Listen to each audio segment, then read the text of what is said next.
Rahubat, Muisar, Rahubat, Kabul. Welcome, Muisar. Welcome to our YouTube family out there. We are back. We're back. We are back as usual. Another Tuesday. We're here every Tuesday from 7 p.m. to 9 p.m. Doing what we do, spreading the good word, teaching what we teach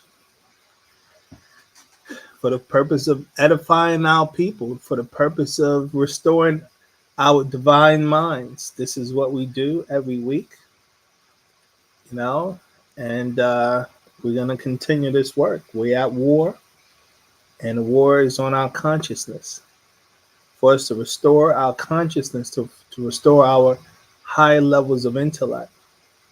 And that's what these discussions are dedicated to. This is what the work of the master teacher has been for the past 50 some odd years, is the restoration of our divine minds. And so all students of the master are dedicated to this work. So join us every Tuesday from 7 p.m. to 9 p.m. for those who want to solve the problems that we're dealing with. This is the place to be, guys. Each one, teach one. As we always say every week, spread the word. Spread the word, spread the word. This is the obligation of all students of Wu-Sabat, so that we can get to the point where we're all functioning on the same frequency mentally. And once we are united mentally, we will naturally be united physically. So this is what these discussions are dedicated to, our mental connection. So spread the word, guys. Now, for those who do not know me, my name is Peti Sina Tebtu Re'e, and I've been over a 30-year student teacher of the profound doctrine of the master teacher, known to us as Panabab Yunanin, also known as Dr. Malachi Z.K. York, who has been teaching us our ancient culture. We identify as Wu-Sabat, also known as Wu-Nawak, which stands for those who make decisions based on sound, right, reasonability, based on the principles of Ma'at, based on the wisdom of the Hutri. In essence, our culture is about being in harmony with natural nature. Our culture is about being in harmony with natural nature. They call it today animism, and all it is that we were connected to nature itself. That's what animism is really all about. And this is what our original culture was. This is how we were able to do the magnificent things we've done in the past, like build those phenomenal temples and pyramid structures. And if we did it before, we could do it again. It's in our genes. And this is why we here. This is why we teach what we teach, to re-educate our people on the greatness and the power within. So this is what we do each and every week. So join us. Be a part of it. As I always like to say, we do these lectures, discussions. I highly recommend watching our lectures more than once. Definitely more than once for your own edification. I highly recommend reading all of the literature. We always advise you to read because we're going over literature every single week. So definitely check out the literature that we're constantly telling you to read this book, read that book, by way of the master teacher. As you already know, he's written hundreds, some say like over 1,000 some odd books. So we have information for days. Why so much information? Because it's dedicated to your mental resurrection. That's why, right? Now, before we get started, we always start everything with our prayer, right? Our culture is about spiritual development. Your mental resurrection is developing your spiritual essence of yourself. And so prayer and chanting and meditation and concentration exercises, all of these are geared towards your spiritual development. And this is why I'm so dedicated every week to do these things. If we will all just follow and get on the same page, right? Our prayer systems are from 9 a.m., 3 p.m., and 9 p.m. respectively every day. This is for your own spiritual development. Now, we do our prayers in our Lahaj, our language called Sabaic, and I translate it into English. But hopefully, eventually, you all will be doing it in Sabaic as well. So let's get started. Pas Bade Kala Namasat will Fagko Aman Kasamun Shalapot. Pasawat will Patara. Panan Safa Kawun. Pasawat will Patara. Z Kawuna Nazula Laha Enkum. Manas Ba'at Wu Sa'at. Ama Hadean un Shafeun. Manes Salafu Wunatharu. Ajulayan Fasu Kum. Afuk Shane Kawun Kuma. Pasawat Wupatara. This book is the truth in the way. It was sent down for you all from Wu-Sabat, Wu-Sabat, star constellation, as a guidance and a healing from your ancestors and overseers. Return to your own, accept what is yours, the truth and the way. And nun tawa ankum laha panan shafe'un wu alaj. And nun tawa ankum laha nasuinun. And nun tawa ankum laha ashuk. Ankum atta salafunun. And nun atta kharat ukum. And nun talub nasar kuma. And nun talub nasar kuma. And so nun sayim nataru. And so nun salafu nun. And nun atta munwapu. We thank you all for this healing and cure. We thank you all for not forgetting us. We thank you all for Ashuk. You are our ancestors. We are your children. We seek your help. We seek your help. Help us, divine overseers. Help us, our ancestors. We are Musba'u. Anun. Atun. Atun. Amun.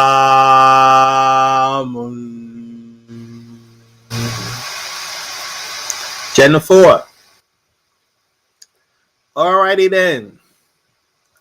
Okay, so every week we also go over the core principles of Wu-Sabat. All of our discussions, as you guys know, familiar with us, are based around the core principles of Wu-Sabat.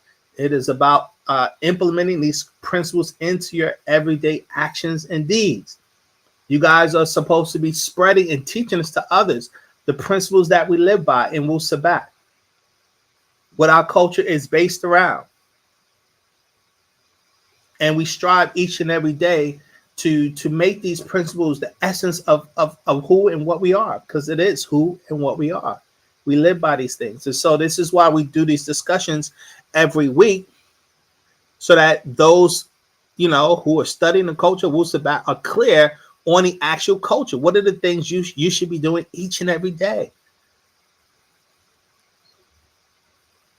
Principle number 1 is Ashak. Ashak stands for divine love, the power of love. We did a discussion on that, so definitely check that out for those who have not. Highly recommended. Principle number 2 is resurrection. It's about becoming goddesses and gods, once again, by learning to open your third eye. As our ancestors once did, all of their third eyes used to be open. Now they're closed. Principle number 3 is the wisdom of the Hutri and Ma'at. The Hutri stands for our divine mind. Ma'at stands for order. Principle number 4 is relationships. As an African people, we always live up for and by each other. Right?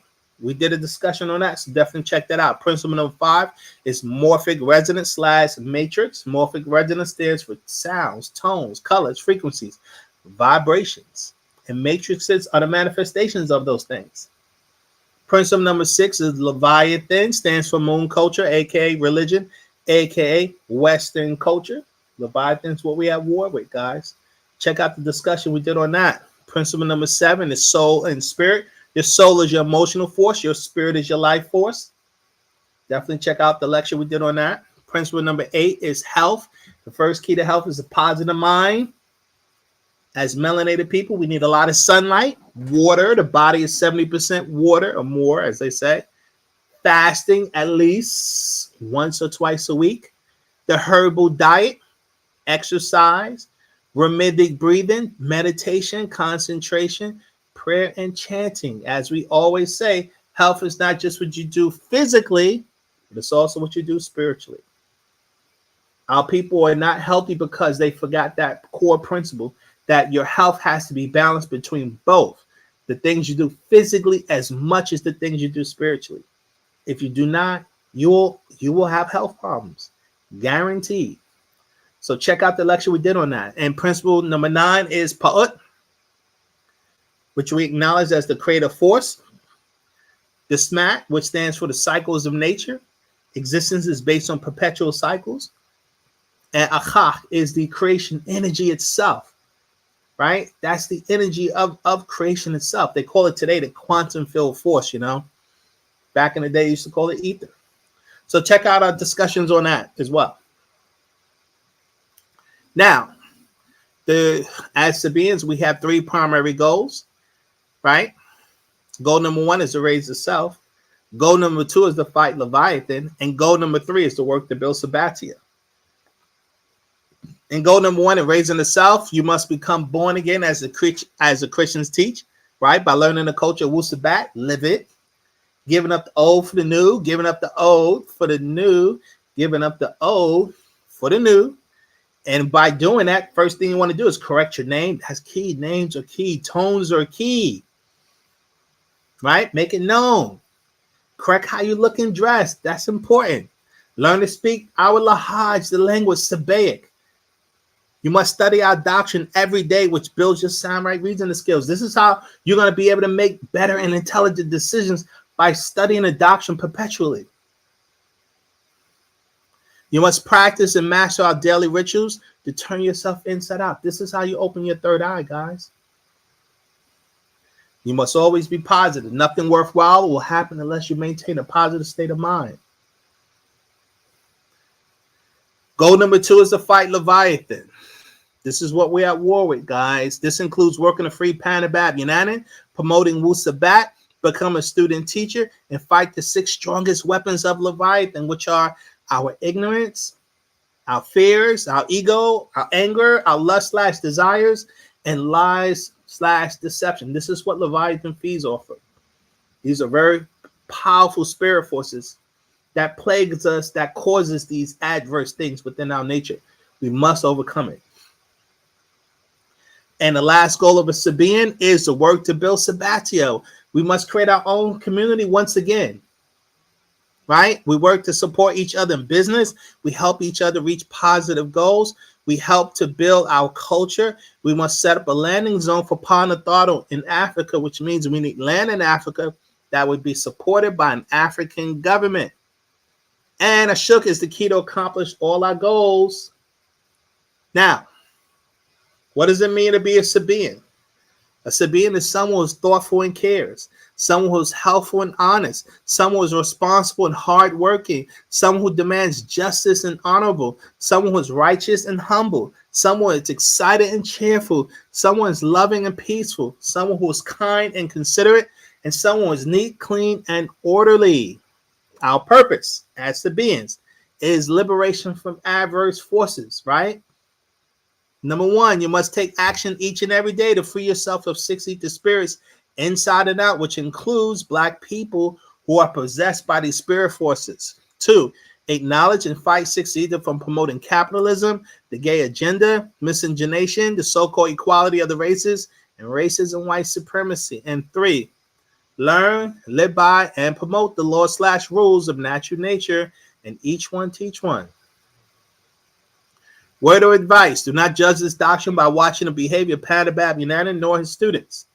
Judge this doctrine by the effectiveness of the information, aka information that you personally put to practical use. This doctrine is based on self-authentication, guys. Know that we are not preachers, but teachers who are dedicated to answering questions until there's a meeting of the minds between the teacher and student, who then can work in unity, which is the only solution to our problems. Quote, what you do for yourself in kind depends on what you think of yourself in kind.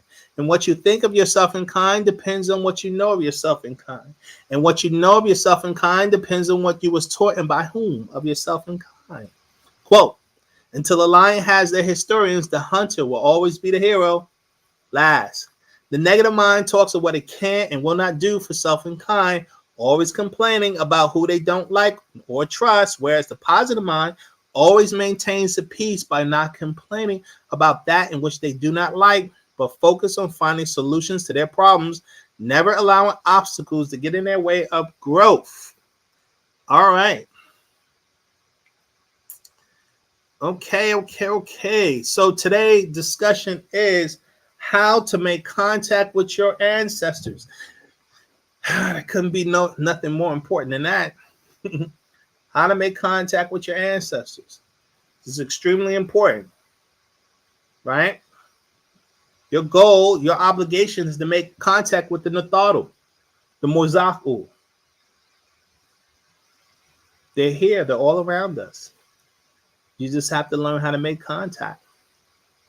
You're obligated to do this. This is the process of raising the self. And this is what we're going to talk about today. Okay, the master teachers put out so much information on this particular topic, subject matter, and this is what we're going to go through. We're going to go through many different books on this subject matter. But before I do that, here's what I want to do. Okay, I want to go back old school, right? Back to Bible interpretations and explanation, the very first books the master teacher put out. This one is 1967. This is part 1, and part 2 came out the following year in 1968. It lays the foundation of what we're dealing with. Okay, it lays a foundation of what we're dealing with. When it comes to, one, you have to acknowledge our situation, right? And once we comprehend our situation, then we can develop an action plan on dealing with our situation. And that's why I wanted to go over this, because it gives you a snapshot of where the mindset of the master teacher over 50 some odd years ago, 55, almost 60 years ago, actually. You know, and so it's just give people an idea of what he's been dealing with for all this time. He's been dedicated to our mental resurrection. He's given us so much information over these past 60 some odd years. And so if you take a snapshot of what he was trying to teach 60 years ago to where we are today, the core of the information is the same. The technique and how he conveyed the information, what changes over the decades. He's constantly refining the technique, to where we're at right now with actual facts and Patarat. The master secrets. These are the current literature we have. But the current literature that we have was built off of the prior literature that we had in the 90s and in the 80s and the 70s and here right now in the 60s. And so here it gives us a base of what we're doing, because the goal for all of us is to learn how to make contact, to be relinked once again with our ancestors on the higher realms. So that's why I want to start with this, and then we're going to move on to where we are today, currently in our doctrine. And I highly recommend you guys read these books, study these books. I read it all the time. And it's for my own edification. I'm constantly learning. As I grow in intellect, I see more and more as I study the doctrine. And it does help in your decision-making abilities by doing it that way. Okay, there is a spell upon the Ethiopian woolly-haired people. Remember, this is 1967, guys. There's a spell upon the Ethiopian woolly-haired people the world over. And it is a spell of spiritual ignorance and racial indifference cast upon the Ethiopian by Leviathan from the Caucasian and his Bible. And this is why no one has been able to really unite the Ethiopian in any considerable numbers. And it's also why the people of African descent have not been able to make real progress towards freedom and equality. With the help of the Caucasian, Leviathan, which is the god of the Caucasian, hypnotized the Ethiopian with his magic powers and sealed the hypnosis with spiritual ignorance and racial indifference. And the only way the spell can be broken and the Ethiopian be free again, and free indeed, is that the spiritual ignorance be destroyed by spiritual knowledge and understanding, and racial indifference be destroyed by racial knowledge and understanding. Hence is why we're going to talk about how to make contact with your ancestor today. You must restore your spiritual knowledge. And guys, first of all, it only becomes knowledge if you apply it. Because if you don't apply it, it's just basic information. Because right now I'm giving you the information. It only becomes knowledge. Knowledge means to know. The only time you can say, I know this, is because you apply it. You know how to use it. Then you can say, okay, I know. This is knowledge. As opposed to general information.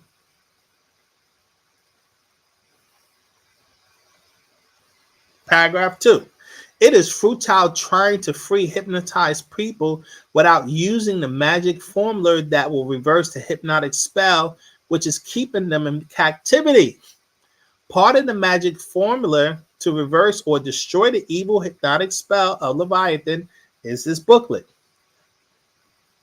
It is futile trying to unite so-called Negroes physically without first uniting them mentally.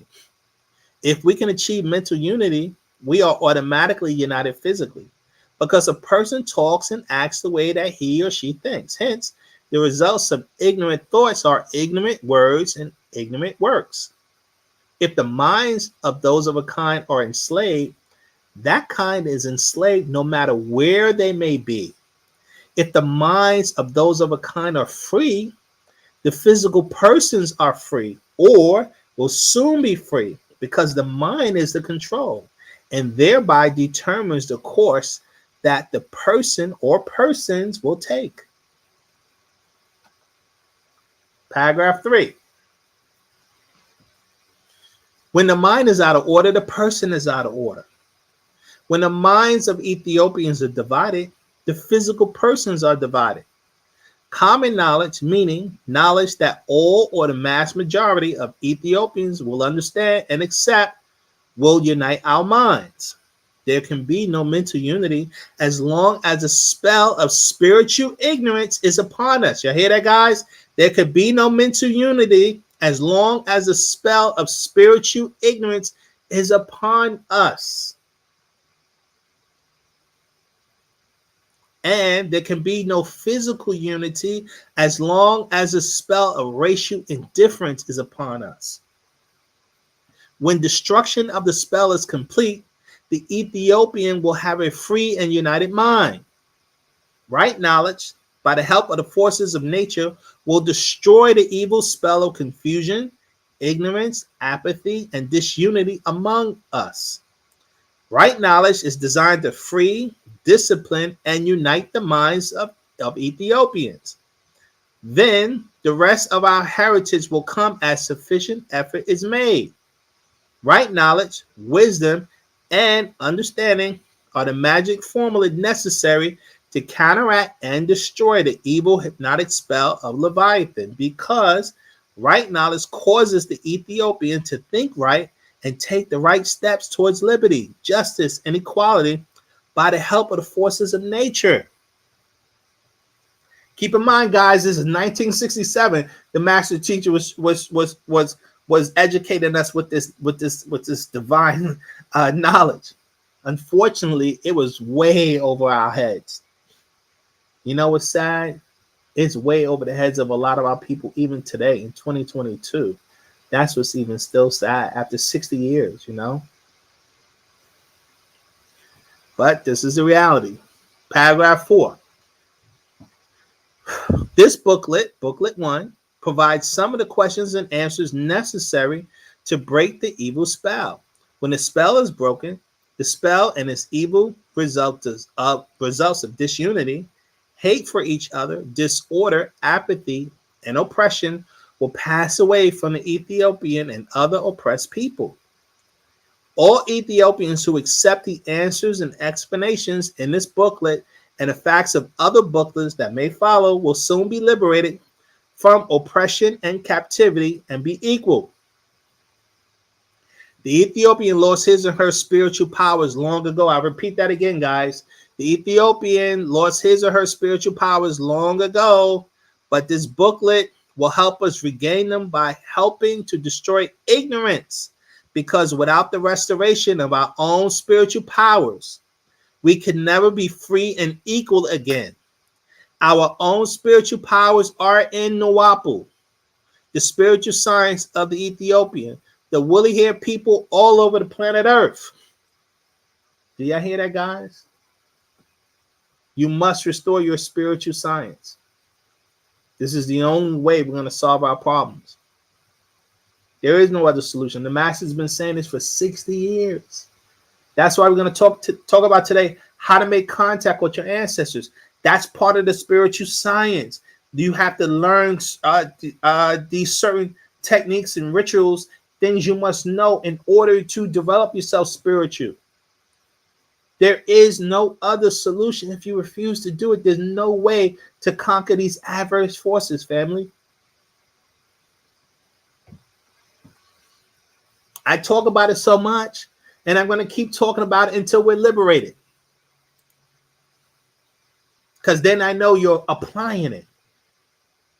Right? We got to take information and turn it into knowledge. We have to take information and turn it into knowledge. It only becomes knowledge when you apply it. It only becomes knowledge when you apply it. All of the lectures I put out is just information. It only becomes knowledge when you're actually applying it. Then you can say, I know. Because you do it. You know how to do it. Other than that, it's just general information.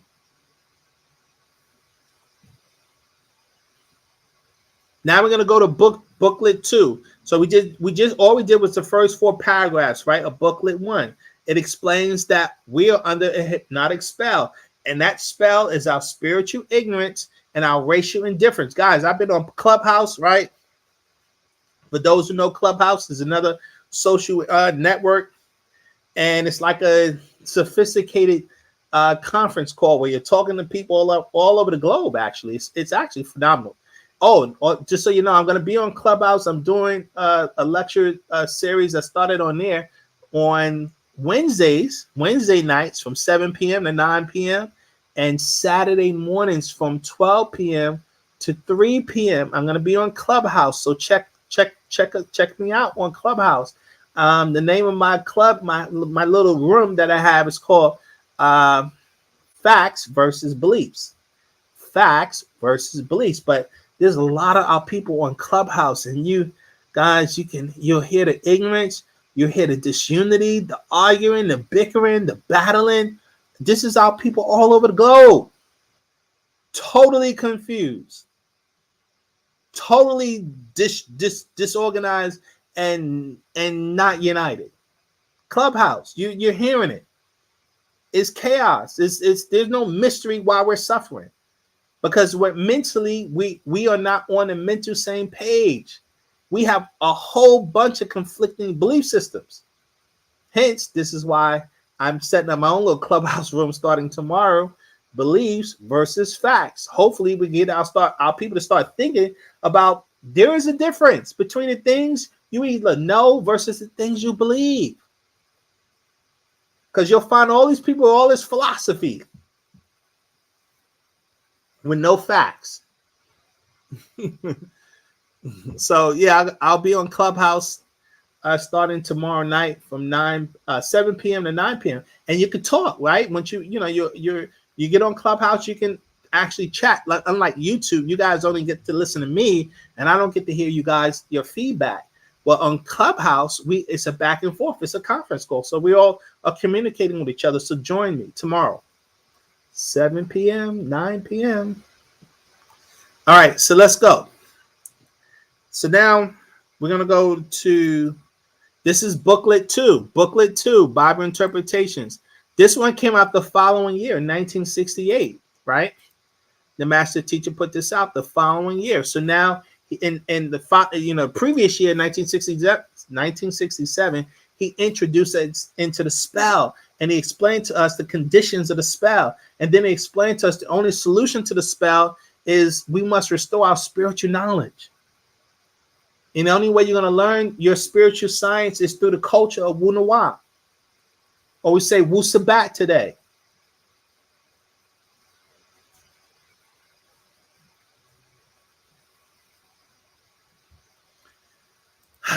All right, so now let's see. Paragraph 1. As stated in booklet 1, right, entitled Bible Interpretations and Explanations, there is an evil hypnotic spell cast upon the Ethiopian, which are the woolly-haired people of nature, everywhere by Leviathan via Caucasians and their Bible. And the adverse spell is also in the atmosphere itself because Leviathan emanates it. It is the ghost spell of spiritual ignorance and racial indifference. And the only way the opium-like hypnosis can be destroyed is by right knowledge, right wisdom, and right understanding, working with nature and its atmosphere of the noon sun cycle. the revolutionary cycle, now coming in because right knowledge, right wisdom, and understanding produces right thinking, guys. And right thinking causes us to follow the right way to liberty and equality through right words and right works. Right knowledge is truth, and truth is the best knowledge. Therefore, if information is the best knowledge, it is the right knowledge.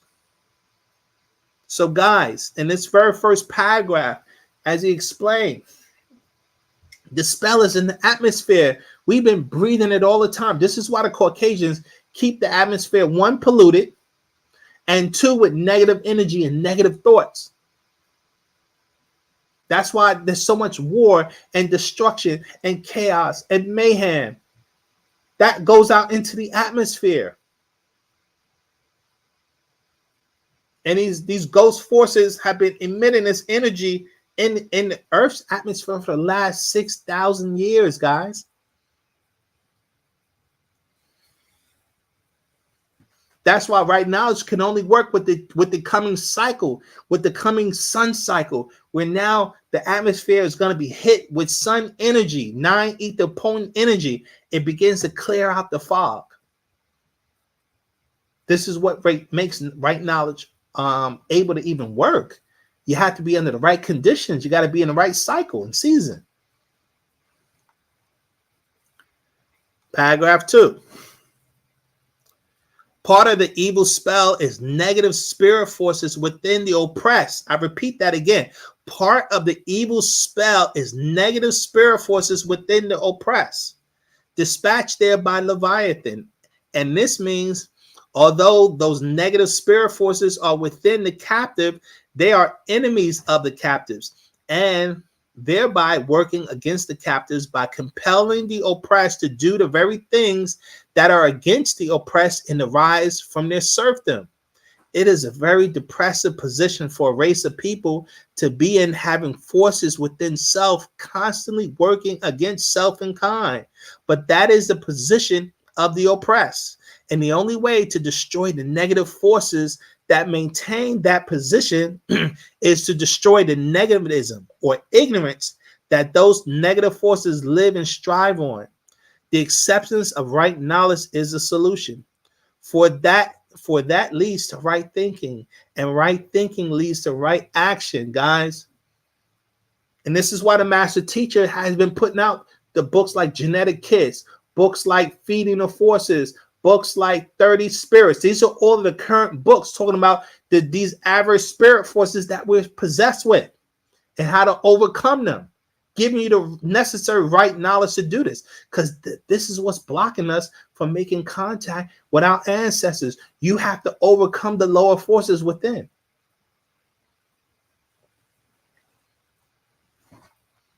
Paragraph 3. Ethiopians do not just read the booklets entitled Bible Interpretations and Explanations, but also study them, because these booklets are dedicated and designed to offset and help destroy negative mind, Negro mind, and slave mind among us. Negro mentality is negative mentality, is slave mentality. Negro, negative, and slave mind is one regardless of race or color, that knows no more, a little more than what Caucasians have written for public reading and spoken for public hearing, or no more or little more than what Caucasians and their helpers have taught.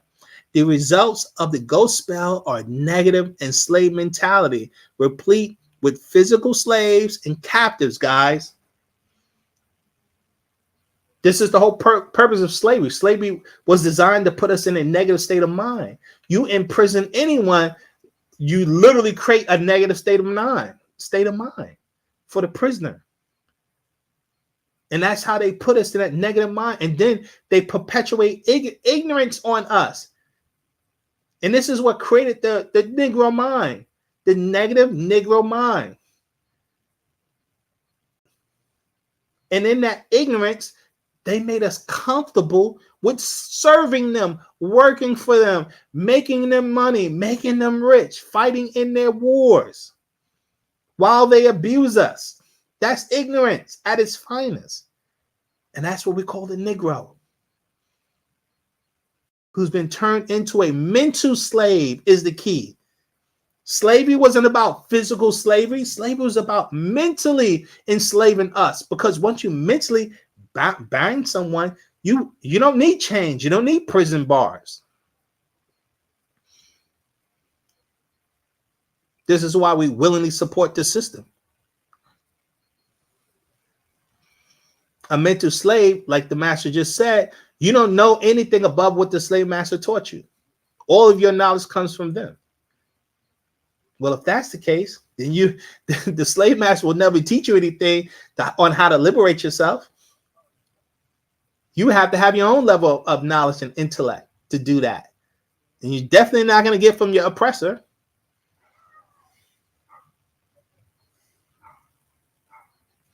Paragraph 4, the moon cycle, which lasted 6,000 years, ended in February 1962. Just before the end of each ruling cycle of nature, a male person is authorized and appointed by the forces of nature to determine and disclose to the people, especially those of his own kind, the hidden past, the changing present, and the ruling future. The moon cycle was the climax and final phase of the evolutionary cycle, which lasted 17,250,000 years. Guys, that's the smack circle. 17 million years ago. Look at the smack circle. We're now 3 south. We're in the moon cycle. And he's talking about the evolutionary cycle started in 6 west. And it went from 6 west all the way down to where we are now, 3 south. That took 18 million years. Or as he said, 17,250,000 years approximately. And at the end of the evolutionary cycle, the climax is the last 6,000 years called the moon cycle. And now we're in the revolutionary cycle where the energies are going to go up again. See, in the evolutionary cycle, the energies are going down. It's getting weaker in the universe. Now that we're in the revolutionary cycle, the energies are going to gradually climb up and get more potent and powerful. So I hope that makes sense.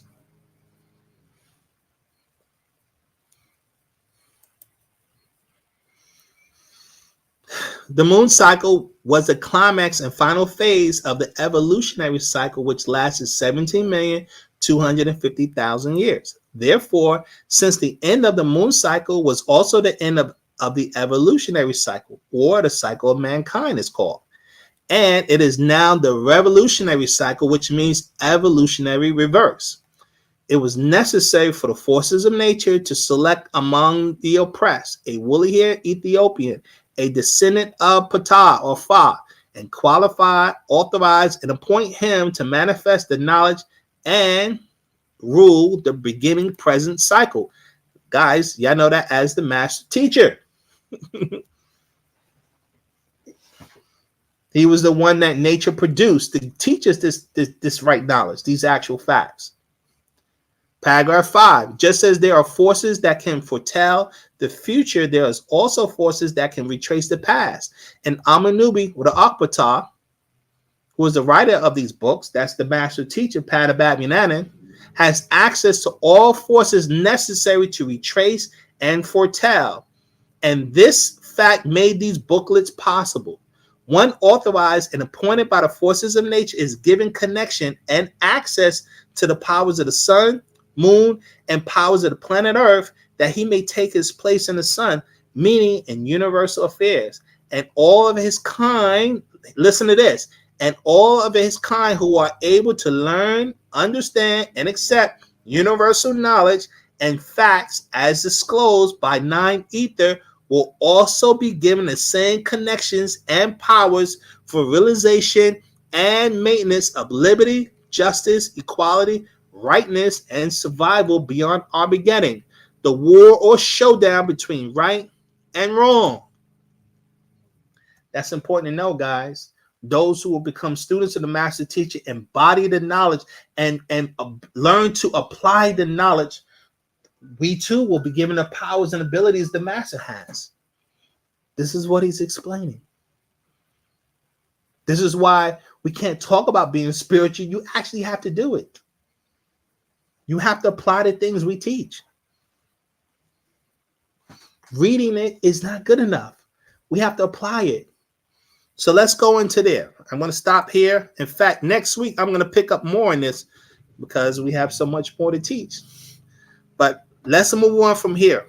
I just wanted to set the stage of where our situation, right? The spell and what needs to be done with the spell that the master has been explaining for, like I said, over 50 some odd years, that you must conquer the spell. There's no way to destroy these adverse forces we're up against unless you embrace your spiritual abilities.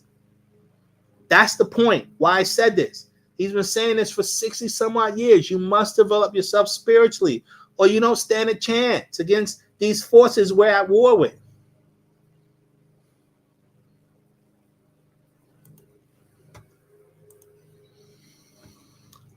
Okay, now we're going to go into, let's see, this page 10. This is Patarat, the mind's eye. I'm going to go into page 10. Remember, our topic we're focusing on is how to make contact with your ancestors. Okay, now you can't do it unless you develop yourself spiritually, right?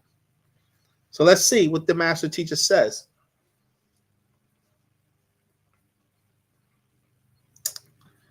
Let's see where we're going to start. We'll start page 10. Let's see. You choose to avoid Wu-Sabat, facts for fiction, right? Fate, you replace with faith. Foolishness, nonsense, in place of truth, right? Unfortunately, a lot of people rather have religion than deal with actual facts. They'd rather have religion and deal with actual facts of Wu-Sabat. Wu-Sabat is here to eliminate lies of the liars. It's the nonsense of religions of the Celtics races.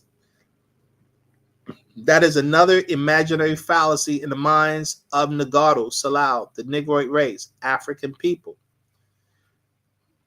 You see, open people such as Nagato or trusting people seem to love and prefer lies, mythology, fiction, spookism, and mystery over reality, and confirmations over truth, things they can touch.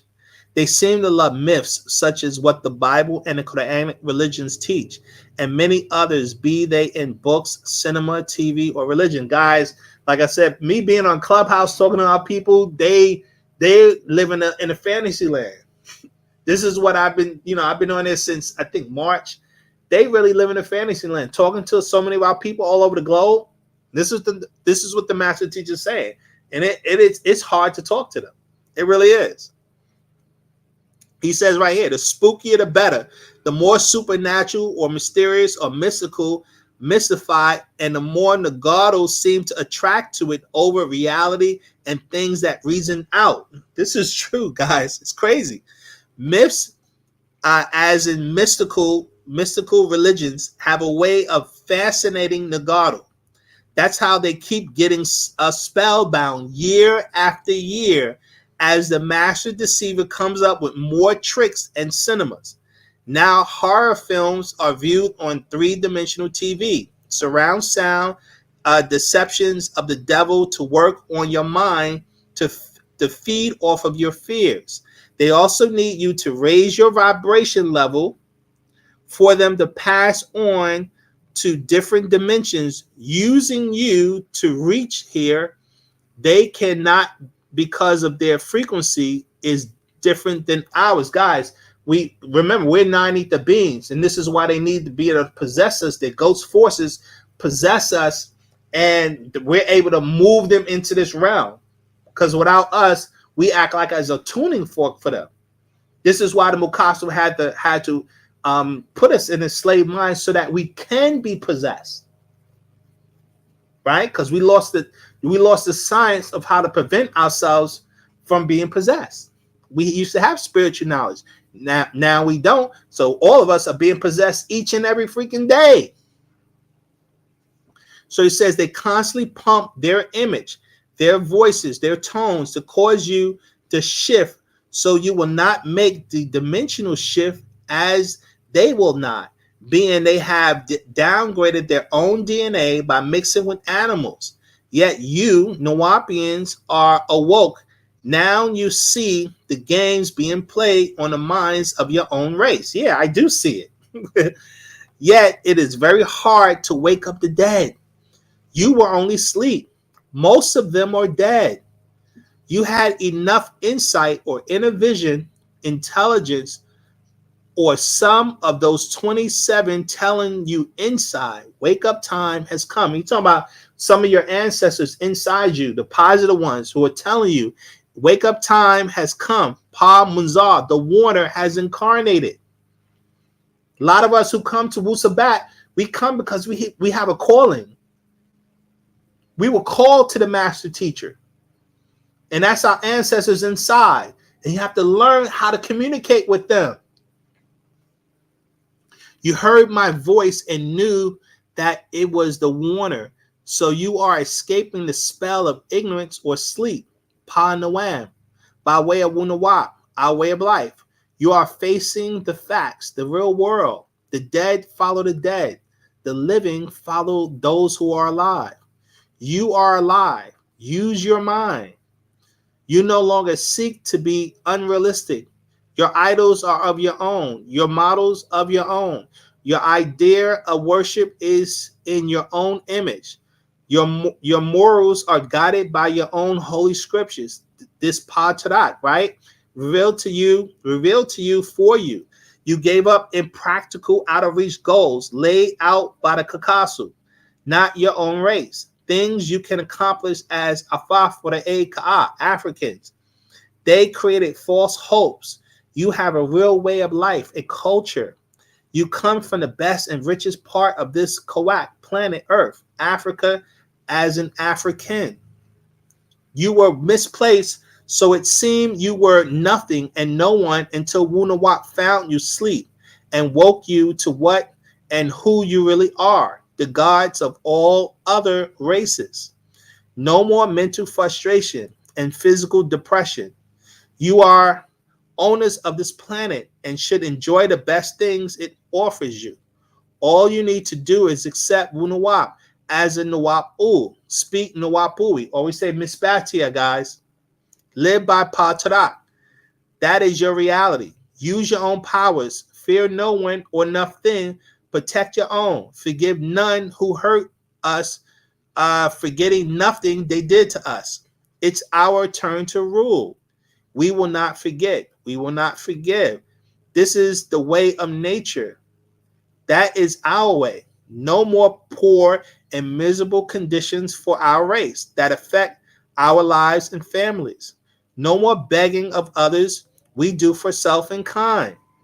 And this means from 2000 AD, we as a race must learn to use our own powers and resources to solve our own problems and stop looking to other races and their spirits to save our race, the Nagaru, seeking their aberrations they place in your mind's eye over the past 6,000 years. Their ghosts, holy or unholy, phantoms or spooks or specters, their dead spirit beings, six ether, they will not and cannot help you. You have your own. Seek your own. Here's the key. Seek your own. Our spirit beings are already among us and have been all the time. You just reject them for the Kakasu, the Arabu, spook gods and ghosts. Nawap-U is plural beings. Wu Nupu, Asa Nupu, Naba Nupu, males and females. Not their God. In fact, God is from German, which means gut or Gatya. It means good ghost or Holy Ghost or Holy Spirit. It's still ghosthood. What is good ghosts? For them, we see as evil. They go to church, pray to this good God, then go out and kill other races. That's their good God or Holy Ghost or God. So they use this word God to hide their evil actions world over. So it gives all the names, guys, of their different gods, Christ, Lord, Baal. They have a ton of names for their gods. You name it, they call it. It's ghosthood. They put them inside your mind over the years, and now you can project them out and think they are real. Now it's time to make real contact with your own relatives, linked to your ancestors, linked to Panatharu. Let me read that again. Now it's time to make real contact with your own relatives, linked to your ancestors, linked to Panatharu, without any interference from their evil 60th specters or your own evil relatives, or who they exchange their DNA with during their lifetimes, that over 27 by far. You must learn, here, listen to this, you must learn to reach the good without any interference by any beings, and to know when you are projecting images from your subconscious mind through your mind's eye, and your imagination is at work because of their fictions, myths, and legends. Guys, so you have to know the difference, but how do you make contact with your ancestors versus they possessed us with all kinds of image from negative movies, negative conditions they put in us. This is why we have nightmares. So we have to learn to make the distinction between that which is real and that which is fake within our mind. That you have to understand this. Only Wunuwap will put you on the right track. All existing beings exist in the same state if they relate to each other. Let me repeat that again. All existing beings exist in the same state if they relate to each other. Meaning we're related to the Natharu. So we're connected to them by birth and blood, by vibration. All spirits vibrate on the same state and in a space or a part of a space.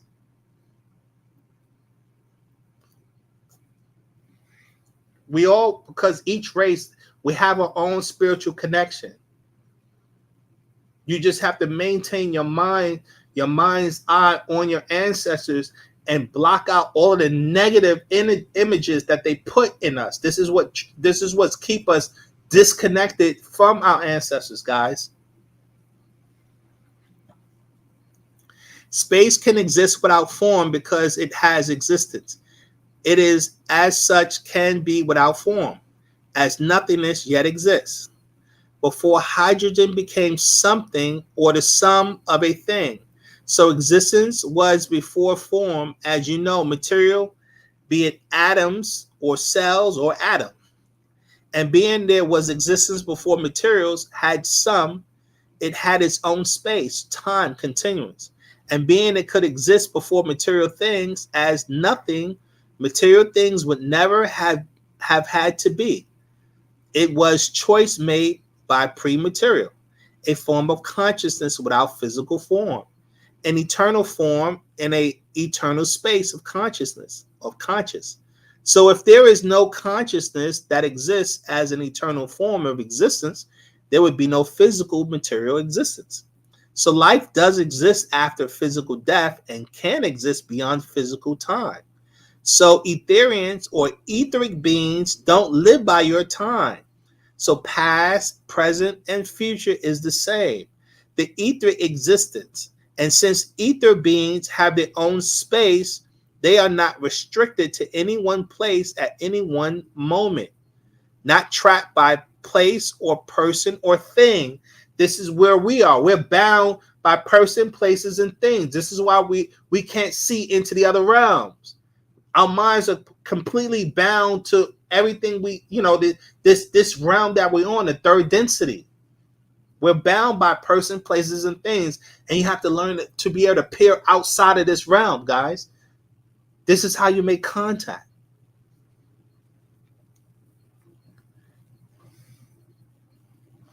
So let me move on from this, right? Then we're going to move on to this actual fact. Patadak is another one. Paragraph 50, let's see. This is called Patadak, the planet Earth is a woman. So the last one we just read is explaining one, because of the conditions we've been under, negative conditions, we project these negative energies, and we have the ability to override that, to be able to make contact with our ancestors by maintaining a positive state of mind. And remember, we're connected to them by blood and vibration. You just have to learn. You have to learn how to tune into them in order to make contact with them. And so we're gonna get deeper into this. So let's keep going. So this is a different part tonight we're about to read, right? And we're gonna start at, let's see, paragraph 48. It talks about. It says the truth is the entrance of the gates have shifted with the reshifting of the 20-degree axis of the planet. Okay, so he's talking about these dimensional gates, the dimensional portals, in order to either reincarnate or in order to be able to leave this realm totally. Now, we talked about this last week. This is the planet Earth. You see that in the center? And these are 9 different gates, and you have to know how to get through these dimensional gates in order to get out of this realm. If you don't, you keep reincarnating like most people are doing because they don't know anything about this. Okay? So now let's go back. So it says, the truth is the entrance of the gates have shifted with the reshifting of the 23-degree axis of the planet. I think that happened about 50,000 years ago. The planet axis shifted, or either 50 or 25,000 years ago. So what was once the east gate has now shifted in the position of the southeast gate. The southeast gate is where those who have passed from this life will be able to pass back to this world or physical realm, those including disembodied spirits. So this southeast gate is what allows people, it's a reincarnation portal that brings spirits back here, back to Earth to incarnate. Once you die, you go through the southeast gate, you go through the white light, and you reincarnate back here. Okay? It says these specters or demons are waiting to pass back into this world through this gate for their own purposes and can torture the spirit passing on who has not made that connection with their salafu or ancestors. For then they are without guidance, guys. So for all of the people who transition, who never made contact with their ancestors before they transition, you can get trapped. You can get caught by these demons in those realms. This is why you're supposed to make contact with your ancestors. This is why we're having this discussion, guys. That's why you got to understand that we've been put under a spell, and you have to understand the importance of breaking the spell. He says the spirit being must have made contact with their ancestors while here on earth, because it is they who will guide you as you pass through the gate after you have made your transition from this world to the next. So you need to make contact with your ancestors because they're the ones that are going to help you get through the gates, the portals, to get out of here. So you're supposed to make contact while you are alive. You're supposed to make contact while you are alive. You're supposed to make contact while you are alive.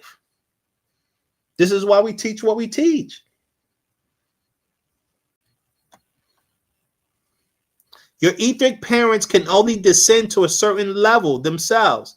If you have not raised up enough spiritual or level of vibration, they cannot carry you. In ancient Egypt, we were always doing rituals that constantly kept you properly in align with the note of A, in tune with the planet and nature on the note of F, and the heavenly bodies above, or the cosmos, on the note of C. After being assimilated into a foreign land or language and mind, what was natural for you has become foreign. So you call out, and your call was answered. This is why the master gave us these prayer books. He's given us the rituals and what we need to do to correct your vibration. So you can learn to make contact with your ancestors before you transition, guys. He's given us the tools we need to utilize. This is what he's explaining here.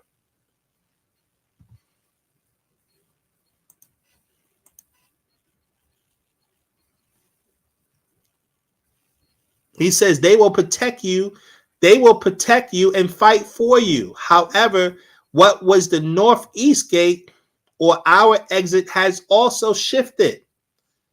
So it is very important to connect with your family. And we must have everything and everyone in place before these gateways are reopened. This is why the master is here physically. Now, this is one of the reasons why it's so important to get the master teacher out, because he knows how to get through the portals. Especially for those of you who don't know how to make spiritual contact with our family on the other side, you have the master right here on this side.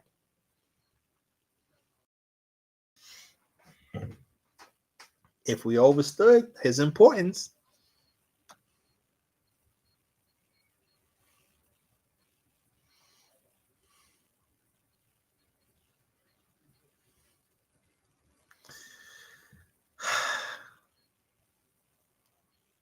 I'm going to skip. It says, Pardon Throttle were not displeased, for such is the nature of children when they fear the unknown. They created unseen deities, monsters to depend on with no help at all. For 6,000 years, you worship what or who you know not what, spookism or spirits of others dead. For 6,000 years, your eyes have been closed and asleep like a spell of sleep, a spell of ignorance. As children, you have to relearn your way, the way. And when no longer children, you must put aside childish things. Not having blinded you for the 6,000 years spell, upon the thought of watchfulness is not upon you unless you ignore your true birthright as Nuwapians. For you could not see these things until one was sent down to warn you. Pa Munzal, Nathar, Detwi. You call Amun, Nabab, Ore'e, Achak, Patah. The omniversal being at the center of existence. This is, guys, this is why the master teacher was sitting here. I read that in the Bible interpretations. He explained that way back in 1960, why he came here to re-educate us spiritually. You have to make contact with your family before you transition. This is the point. So let's move on. So how do we do this, right? So we go here to this is the next book. This is Science of Healing. I love this book. It's a very powerful book, The Science of Healing.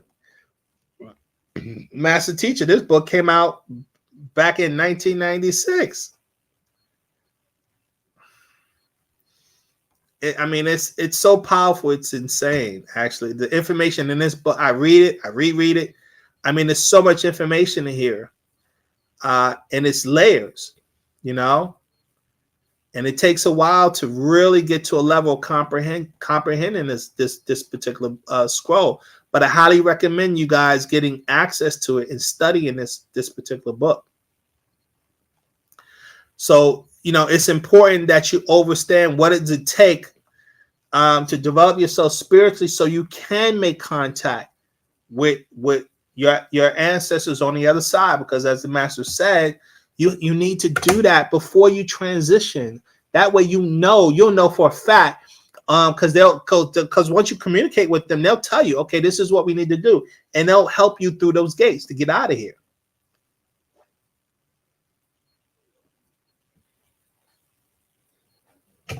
So this is why we're going over this. So now here's the master teacher. He's now talking about the plane of force, right? We've talked about the plane of force a number of times, and we will keep talking about the plane of force, right? Actually, you know what? Before we go there, let me go to this book, because this book is a good segue. This is another book the master put out. What is soul or spirit, right? This one came out like in 1994, and this is going to address the same subject matter. Just in a little bit different way, says what is meant by spiritual plane. When one speaks of the spiritual plane as well as other planes, this raises a question: what is a plane? The most common mistake is imagining planes as layers lying one above the other in space. This is incorrect. Everything is vibration, which manifests it in different modes and schemes. The best way to express vibration is a mood. Each mood makes up what is known to us as planes. So planes are moods and schemes of vibration existing in very unique and unified forms and may be likened to varying degrees of temperature, such as extremely low to extremely high. The natural mood of vibration ranges from very high and fast to very low and slow, and are distinct and intricate moods of vibration woven into one another so uniquely that one cannot determine where one plane begins and the other ends. Nothing in existence rests. Every sense man has vibrates, and everything you see, hear, touch, or taste vibrates. Vibration is what keeps the universe in order. The soul is what enables man or woman to tune into these vibrations of the universe, right? So you need your soul to connect with the universal energies, okay? Man vibrates on the alpha wave length, which is the middle C note in music. This note causes vibration within the chemistry of the body itself. There are 7 planes, and each plane has its purpose, as all things has its purpose, just as you have a purpose for being here. So guys, so now he's talking about the different planes, also related to the smack circle. As you're moving up, these are high vibrations. You have the ability to move your vibration to be in tune with the higher realms. Okay, so here he's talking about doing just that. So he gives a diagram. So one of the things he says over here, all human thoughts are coming out of a reservoir of a mental bank called a mental reservoir, right? So now you have the different chemistries of the human being.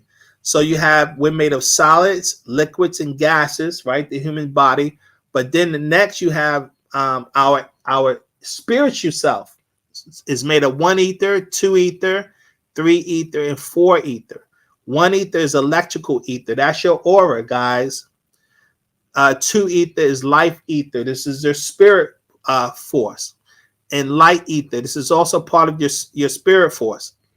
And mental reflection, right, which is a part of your soul force. And you need your soul in order to get to the 4th realm. Okay, but let's keep going. Now, physical beings vibrate on NASA, which is 1, 2, 3, which is solids, liquids, and gas. You as physical beings have a spirit in it, and the spirit in you descended down from etheric. The physical you descended down into a physical body. So guys, you are an etheric being. You still are an etheric being, and that etheric being, when you come down to this realm, turns in how can I say, takes on a spirit form, and then that spirit form, as it's dropping down, takes on a physical body. Okay, he says the etheric being travels down and materializes into the body. The Elohim or Anunnaki, he's talking about the Nathar. This is an old book, so it was old terminology, but we're talking about the Nathar are living in a realm of, they call it Malakut, which is the 4th plane. Okay, so guys, go to the smack circle. When you look at this, the 4 ether realm coming here, this is where these higher beings coming. They're starting on this realm, and they go all the way up to 9. Okay, so that's important to keep that in mind. Okay, so where we at? We'll go back. Then they'll decide to come to the physical plane.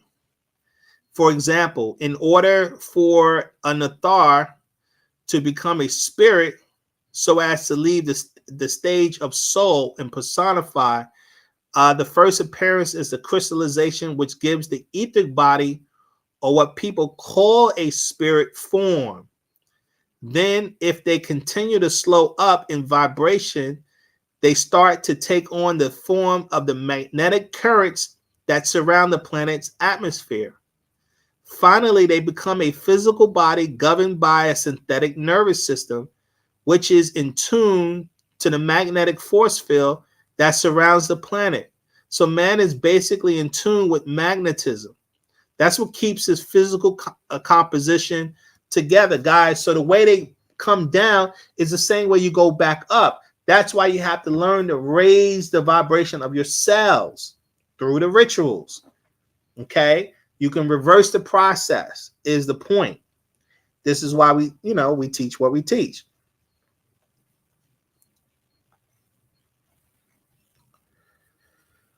All right. So now let me go back to, now that you have that information, let me go back to the science of healing. So now understanding the body, is vibrating at these different, density rates. Okay. And so in order to communicate on into higher realms, you have to raise your vibration. That's what the ritual's for, the prayers, the chanting, the meditation, the concentration. This is why we say doing your prayers and chanting 3 times a day, 9 a.m., 3 p.m., and 9 p.m. I know it's very difficult living in this society full of distractions, depending on your lifestyle. I know it's difficult, but it is important to make this as a priority. It really is. What's more important? What's more important to learning to do this? I can't think of anything more important. So let's keep going. Now we're going back to the Science of Healing book. He says here, this is page 32, the plane of force. One is not subject to gravitation, or at least not the same degrees of gravitation. Gravitation, as well as the rest of the forces that control Earth, are on a highly refined basis on the plane of force. By breaking the law of gravitation on the physical plane, one can raise himself or her in height. To break the law of gravitation, you must raise your energies, which increases the vibration of your seats, your chakras, and radiate the aura to revolve at a certain speed, right? So you have to learn how to raise your vibration in order to get to the plane of force. This is what the master is explaining. He says the seat is a faculty that Re'e has bestowed upon human senses to keep humans in tune with the spiritual world. This is why you have your chakras, your energy seats, right, in your body. We as Nagata have 9. The Hindus talk about 7, but we have 9.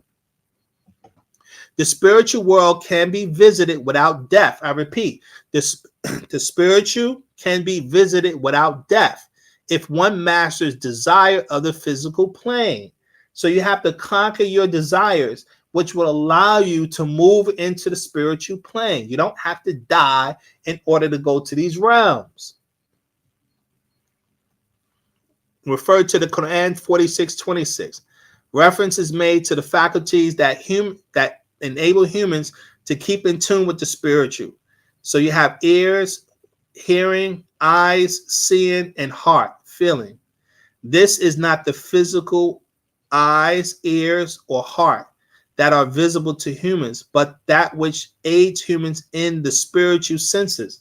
So you have these same senses on a spiritual realm, but they're different than what we have on a physical realm, guys.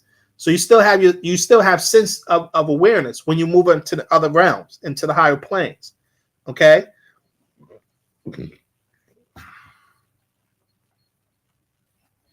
So the spiritual senses represent a secondary set of corresponding to the senses of the physical plane.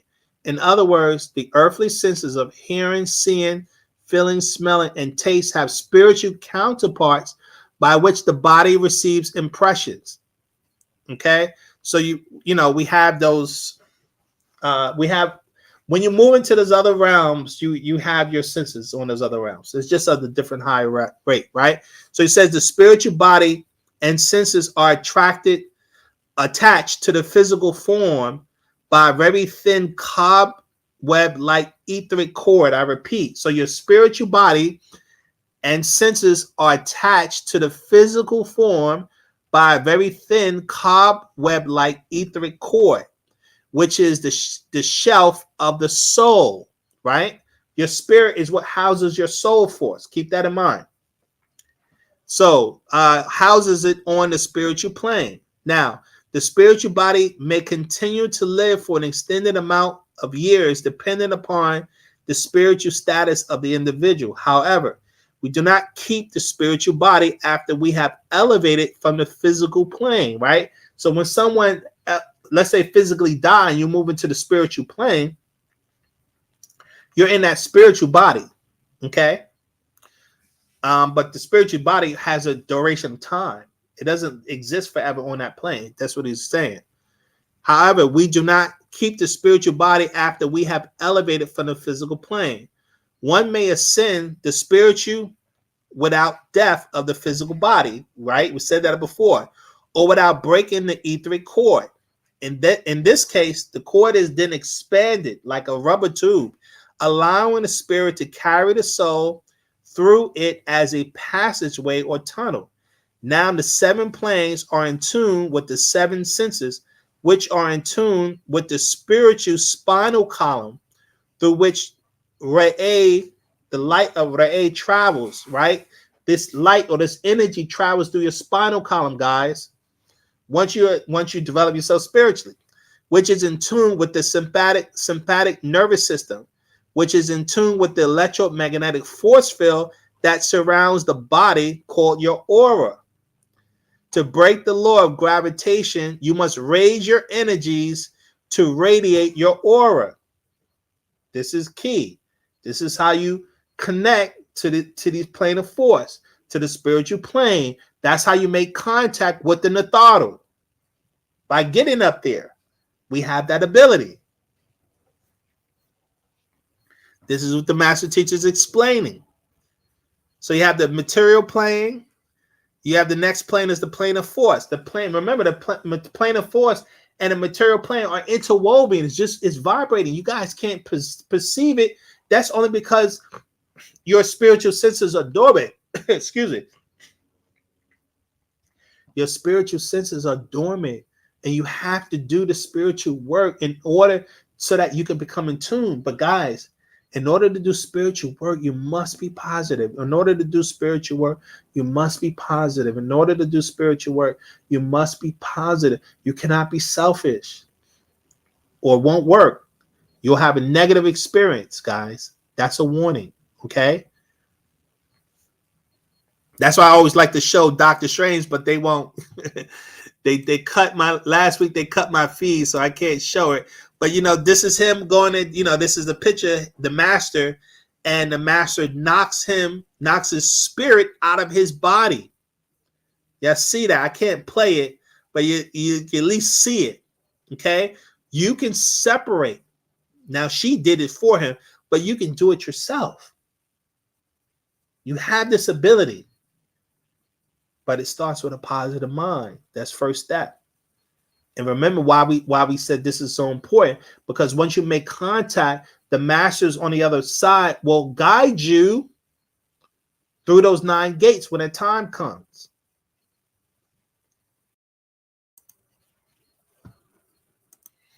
This is important. I hope we know this.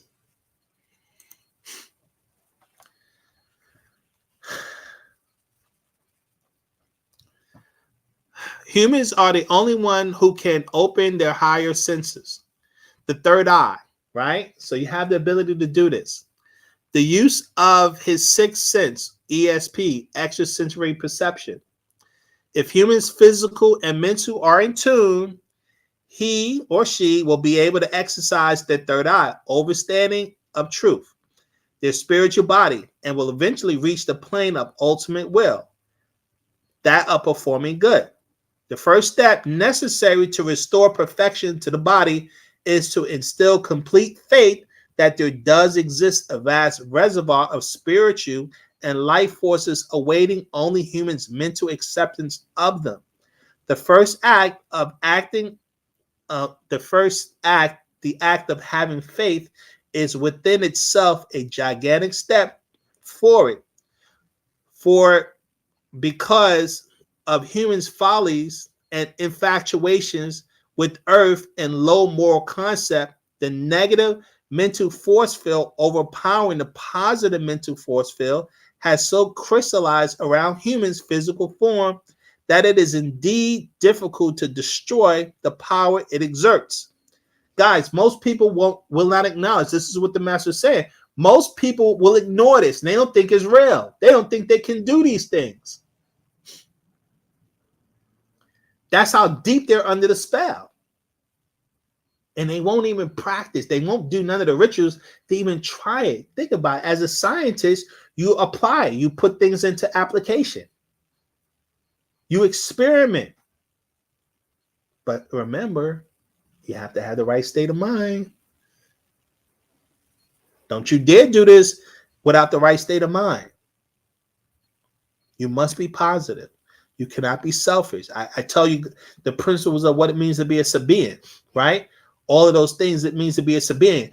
In order to do these spiritual work, you have to represent those things I say in the very beginning about discussion, lectures. I do it every week. What does it mean to be a Sabian? Someone who's thoughtful, someone who cares, someone who's kind, someone who's considerate, someone who's helpful, happy, someone who's peaceful. I say it every week. If that's who you are, then spiritual development will be easy.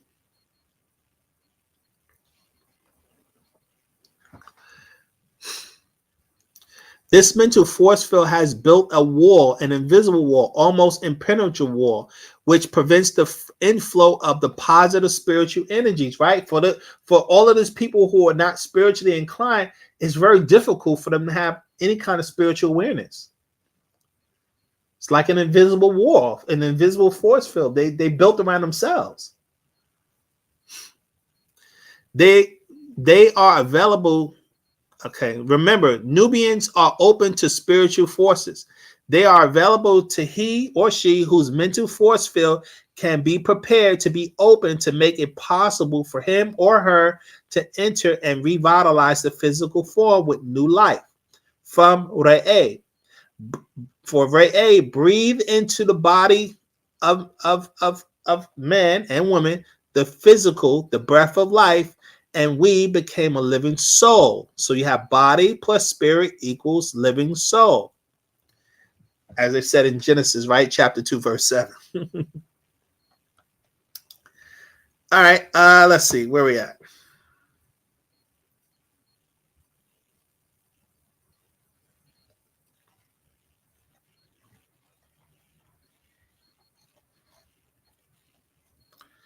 So these are just the diagrams of the energy field that's around the body, guys. And once you begin to become sensitive to your spiritual nature, you'll feel these things. You'll be able to feel and sense your energy grid, right? Your aura.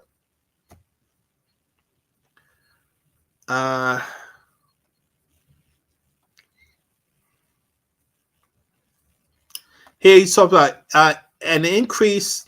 Okay, so this is the your chakras, raising up. They act like a vortex. Anyone who's experienced activating your chakras, right? You'll feel it. You'll feel it, guys. It feels almost like a whirlwind inside your body when you're doing it, right? You'll feel that energy. You'll feel a buzzing. And you'll feel the vibration. You also hear like engines. You can hear engines. I've heard that. Engines, like an engine sounds weird, like you're taking off, like a jet plane. It almost sounds. You hear it's very interesting. Okay. In any instance, the energies are spiritually invoked, right? The light in each seat increases in strength and power, illuminating, radiating, and expanding in increased force. Everything is still and quiet. The eyes are made single.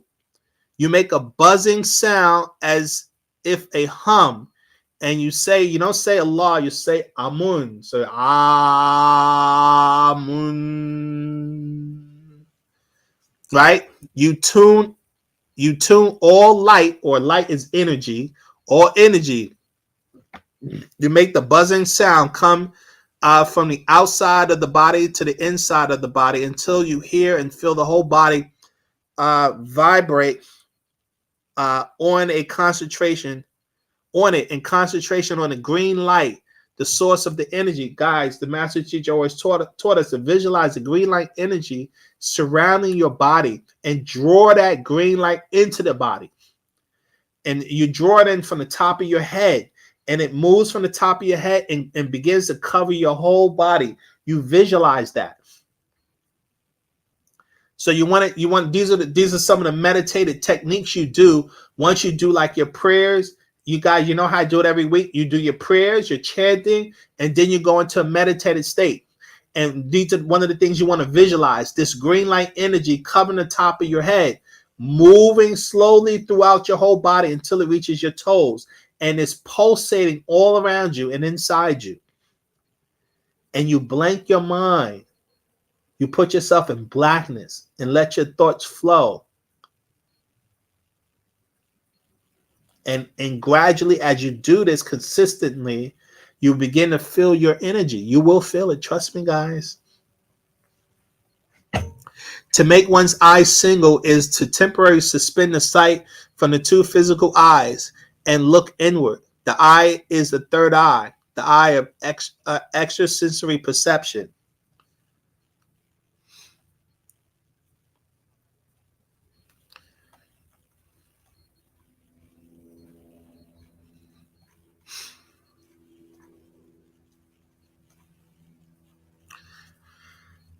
Okay, notice the drawings over the heads. He's talking about these drawings here. This is, I believe, in South America or something. This was a symbol of the hala, the aura of the traveler. In humans, there is a voltage. Guys, this is key. In humans, there is a voltage and a current between the crown, which is the top of your head, and the root seat, which is your buttocks, guys. The electrical flow gives rise to a magnetic field which surrounds him. This magnetic force field of negative and positive charges is called man's aura or halat. Humans can activate their energies to such a speed that their halat or aura radiates, guys. So remember, you have blood flow going from the brain to the toes, and that flow of the brain through rhythmic breathing. If you learn to breathe in rhythm, this is what stimulates your aura. Through rhythmic breathing techniques. This is why the master teacher introduced us to the breath book. Excuse me. Through rhythmic breathing techniques, it stimulates your aura. It's a magnetic field. Okay? When electrons are moving, it naturally creates an electromagnetic field. And as you're breathing, learn to breathe in rhythm, you will stimulate it. And as you get good at it, your energy will increase, and you can increase it and increase it and increase it. And you will then begin to tap into your spirit force, and then you'll eventually tap into the energy field surrounding you. You'll be able to tap in to the morphic frequencies that surround you, everything. Trust me, you can do it, provided you maintain a positive state of mind. Positive mind is key. I can't stress that enough.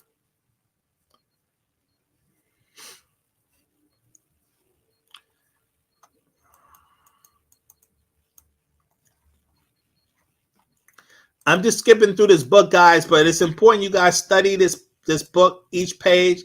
I'm just introducing the techniques that one needs to learn and understand if you want to make contact with your ancestors, right? This is what we're talking about. So what are the techniques you need to understand? The master teacher laid everything out for us to make contact. He just told us you have to make contact before you transition. You need to know how to make contact before you transition. I'm giving the spiritual techniques on what you need to do. You first have to comprehend what you are. You have to comprehend the difference between your physical body and your spiritual body. You must comprehend the difference between your physical body and your spiritual body. You must comprehend the difference between your physical body and your spiritual body. This is what I'm giving you. I'm giving you this information. It's in our doctrine. The master has made this clear for years. That's why I started off with the Bible interpretations over freaking 50 some odd years ago, a master teacher is explaining we are in our predicament because of your spiritual ignorance. We are in our predicament because of our spiritual ignorance.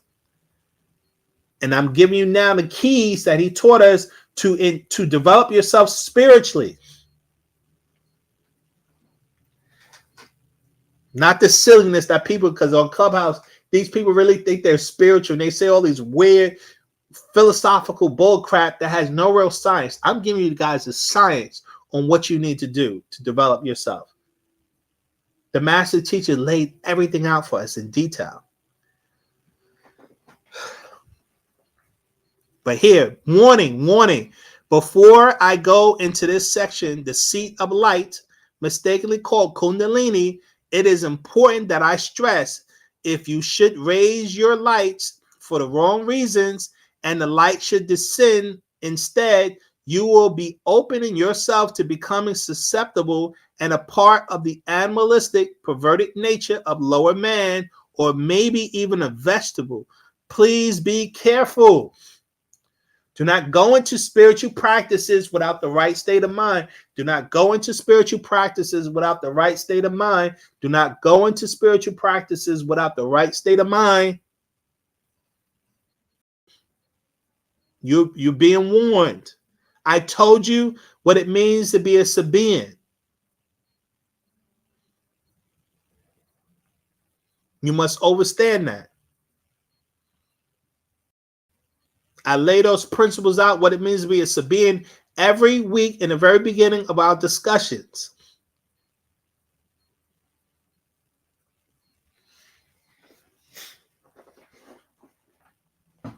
So do not do any spiritual work unless you're in the right state of mind. This is a diagram of the body. The body, you have negative and positive energy. Negative is when the energy is pulling out of you. Positive is drawing in. Negative energy is coming out of you. Positive is pulling in. What you have to learn how to do is reverse your polarity.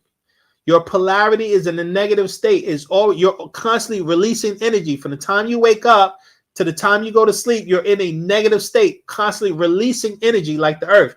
Releases energy, it releases plant life, releases trees, and it births, it gives birth to everything, right? That's a negative state. You have to reverse that. The only time you go in a positive state is when you go to sleep. The only time you go into a positive state is when you go to sleep, where the body now is drawing in energy. That's how your cells get recharged. Well, you have to learn how to put yourself in a positive state more than sleep, because only sleep, you get like a half a charge. That's why we meditate. We meditate so that we put ourselves in a positive state and we start drawing in energy into the body. And this is what increases your vibration. This because you're now flooding your body, what we call sakhem. Chinese say chi. Hindus say prana. You do that by putting yourself in a meditative state and you're drawing that energy into the body and you're visualizing the green light energy, not no white light.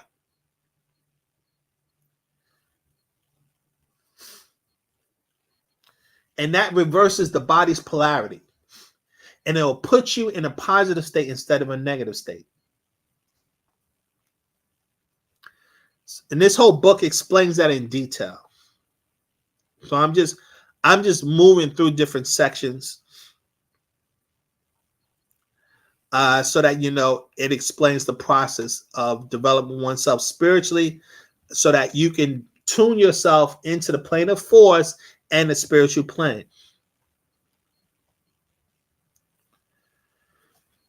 Long ago, even though the third eye was considered human spiritual eye, it could see on the physical plane. It was capable of extending vision to distant points. It could see the various planes of life from the physical to the spiritual. When you open your third eye, you could see from the physical plane to the spiritual plane. When you open your third eye, you can see into the other planes. That's why you want to open your third eye. That's how you protect yourself from being possessed by the lower forces. Right now, you can't see it. None of us. We don't see it because we didn't tune ourselves so we can see into the other realms. Then you can make contact with the masters, with your family on the other side. This is why we're teaching what we're saying. Long ago, even though the third eye was considered human spiritual eye, it could see on a physical plane. It was capable of extending vision to distant points. You can see distant points when you tap into your third eye. It could see the various planes of life from the physical to the spiritual. It was a transmitter of thought as well as sight. When the third eye is used, the physical viewpoint is not used, but the spiritual viewpoint is. The whole body becomes filled with light or energy. That's really energy. The whole body means the physical body and the etheric body, meaning your physical body and your etheric body are in alignment now. Your cells are vibrating at the same rate as your etheric body, guys. In order for this to be done, the activity in the seat has to be developed. The development is through meditation, breathing exercises, spiritual deeds, and sincere spiritual teachings.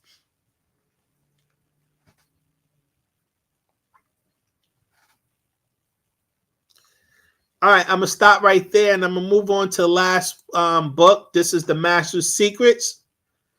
Number 3, called Dimensional Links.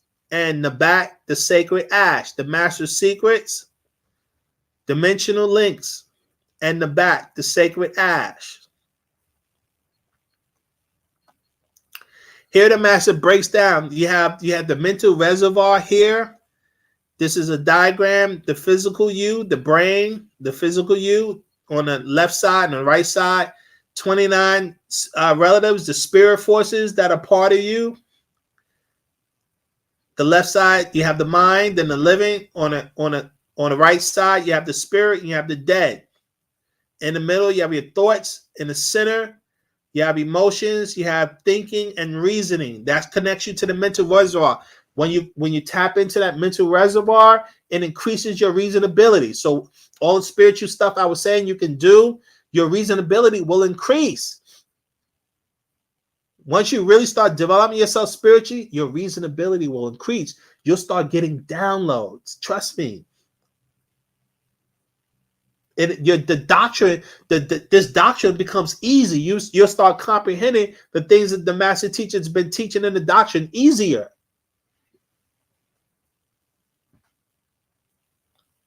The book I'm reading now is called The Master's Secrets, Dimensional Links, and the back, The Sacred Ash. This is number 3. Okay.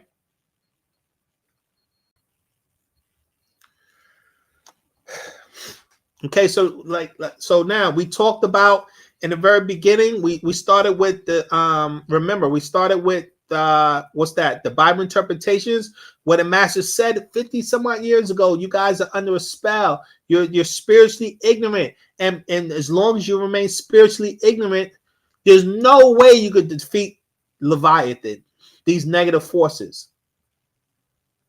So the master also said, when you transition, if you want to get out of here, you have to first make contact. We read that in the mind's eye, and we read the planet Earth Patriarchs, those 2 Patriarchs, where he's explaining you must learn to make contact with the masters before you transition. You must do it now. Remember, the master is our physical link, right? He's our physical link, as well as you have a spiritual link. And the spiritual link is you connecting with the master spiritually. So you connect with the master physically, the master teacher physically, which is why he's here, to teach you how to connect with your ancestors spiritually. And that's what we've been explaining in detail. And we went through the spiritual development in the Science of Healing book. It's an excellent book that introduces the subject matter. Now we're in this. This is the last book we're going to cover, right? This Master's Secrets that goes into the same subject matter now. So let's start. Lahakum ayem mumrah radu emunwa pa nuwap u.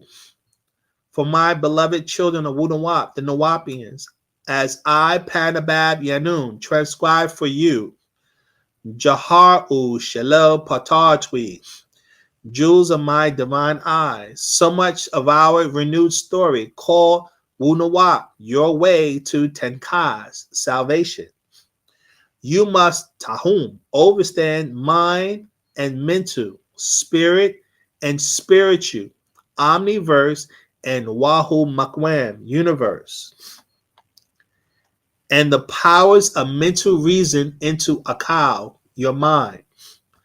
Sabab, reason is intellect from outellect, or Akal and intelligence from outintelligence. This also includes inspiration from outspiration, and that is Tawe, revelation, from contact outside this dimension. All is linked to you. Guys, so what he's talking about as you develop yourself spiritually, you will increase your reasonability. As you develop yourself spiritually, you will increase your reasonability. You will not only increase your reasonability, you will now start getting inspirations. You will also start getting revelations. You will start perceiving things. I'm telling you from experience. I'm telling you from experience. I'm telling you from experience. This will happen to you. For those of you who are sincere enough and dedicated enough to develop yourself spiritually. All is linked to you. You are something or something from your links to what atomic weights would call nothingness, or mental to mind, right? Like your mental, the mental plane to your actual mind, and it becomes yours, mine's physically. Reasoning is mentalism by the rules of Taba'al-Taba, natural nature, with the help of other materials in space, and of course, which includes time as in growth into being. Reasoning becomes conscience, the distinguisher between right and wrong. Guys, you must increase your reasonability. You can only do it through your spiritual development. You must increase your reasonability, and you can only do it through spiritual development. This is how you overcome the Mukasu. This is how you get back into power. You must increase your reasonability. This is why spiritual development is key. That is the only way we can restore ourselves back to greatness. We must, all of us, we must increase our reasonability.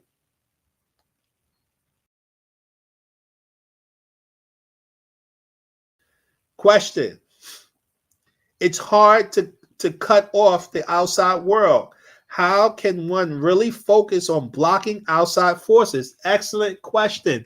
Excellent question. Excellent question. It is hard. It ain't easy. It ain't easy being LeBron James. It wasn't easy being Serena and Venus Williams. Greatness is not easy. It isn't. I highly recommend people studying highly successful people and apply those techniques to what I'm saying. It's not easy. This is why the master teacher set up the land, so that we can have our own place, resort to develop ourselves spiritually. That's why they took it from us.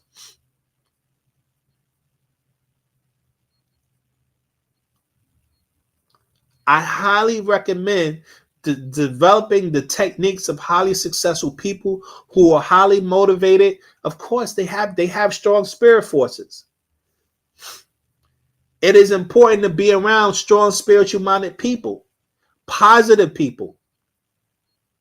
Correcting your diet is key. Correcting your diet is key. And a negative diet keeps us in a negative state of mind. It's one of the reasons why the master said become vegans.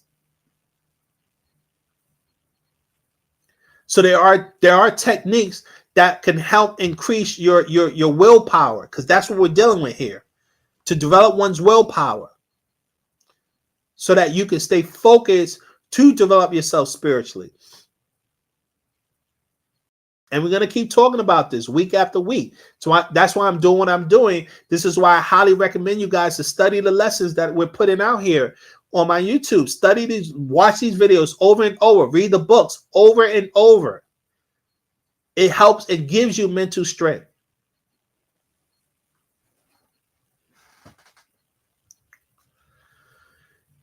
Reasoning becomes conscience, the distinguisher between right and wrong decisions. And that leads to conscious, creative, nashat energy in absolute nature. Reasoning reasons out all forms and senses, that which is needed for those forms to grow and survive in accord with and within their surroundings. Reasoning does what comes natural in nature by help of others supporting ether, because ether in general, that is including reason, is the mind at work with and from the reservoir of mental, who is present throughout Kalei Mukwam, the omniverse, right? Reason is all around us. You just have to learn how to harness it into, you have to harness ether into the body, and that's what increases your reasonability. From whom all Fakarat thoughts and thinking come to the mind to become mine or my own thoughts by way of my own reasoning, reacting with tissue, which is material or matter. And matter is something or anything and everything that occupies space, the all in all, the universe and omniverse, the taught in thoughts that produces brain made of tissue to regulate thoughts as thinking and reasoning. For brain tissue, which sparks of synapses, which melt down to physical actions and reactions, produces intelligence, energy, reason, right? So guys, this is what as you increase your brain synapses, you're harnessing more ether energy into the mind. As you harness more ether energy into the mind, this is what increases your reasonability, guys. The Akak Nashat, ether energy, which does all the creative reasoning and guiding in the Tawa, creation of all things, atoms and cells. So Nawab Ud, brain synapses produce brain actions and reactions, or brain in tune produces reason. Nothing is better than Sahum Sahed Akal, sound right reasoning. And reasoning is mental and mind at work together. General reason is mental, but not in an individual mind or mind. Each is linked to the mental reservoir by no choice of your own. It is the natural of nature, mind linked. Okay? So the mental, guys, all of us, we must learn how to connect to the mental reservoir. That's why we do the rituals. It tunes us to the mental reservoir, and it increases our reasonability because we start harnessing it into our bodies. And it floods our mind. Our brain gets flooded with this ether energy. That's why the master teacher put out the book, Natural Ether Energy, the actual facts called Natural Ether Energy, which explains how to harness ether energy into the brain, into the mind.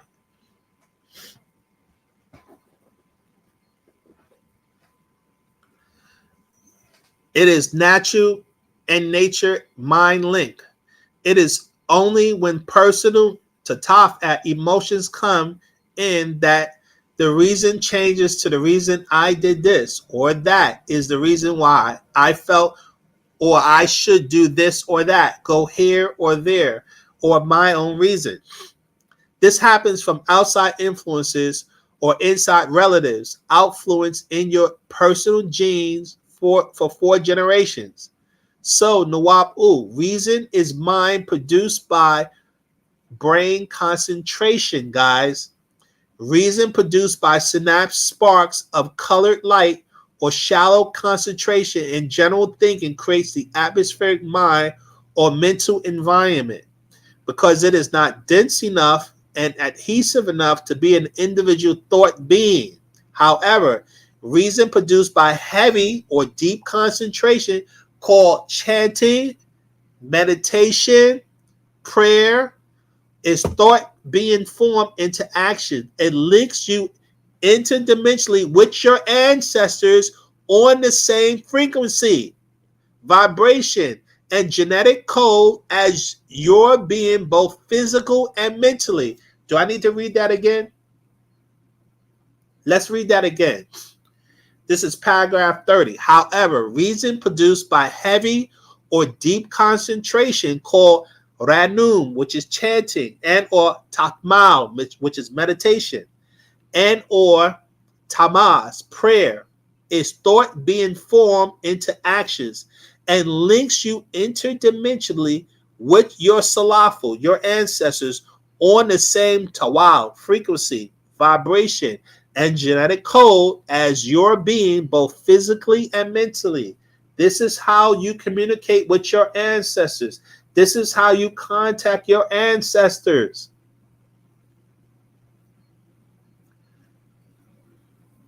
Paragraph 31. These forms of tashad concentration is enough to be or become an individual spiritual link because the energy and mental particles in the brain tissue have become blended and is united by sound, as in a single note or key on a keyboard. If you strike one key, F major, for example, all the other F major keys will vibrate with it. What he's saying is, because we share the same blood, right? And we share the same ether energy, when we vibrate on our natural tone, we naturally connect to everyone else who vibrate on that natural tone, which the Natharu vibrates on that tone, and that's how we're able to make contact with them. Because we have the same vibratory frequency. So when you do the spiritual work, when you do all of the necessary things spiritually, you will naturally communicate with them because you're connected to them. It doesn't, this distance does not matter. They could be in another universe. You're linked to them.